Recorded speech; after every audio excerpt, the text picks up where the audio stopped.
Ay, eto na nga. Good morning mga insan. Ang ating munggo na may kabute at chicharon.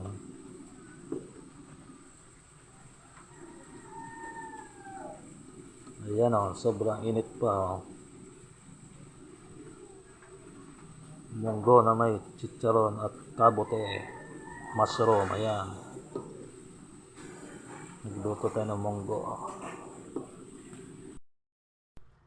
Ito ay kompleto na, may mga pampalasa na at lalagay na lang natin ang ating mga gulay na malunggay, sili at alokbate dito sa ating munggo na may kabute at chicharon.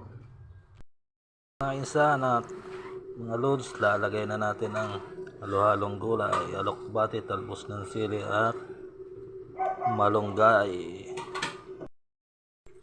Ay, arin na ho, tingnan nyo. Mabilis naman lumambot yung mga dahon na yan ng ating munggo with kabute at chicharon.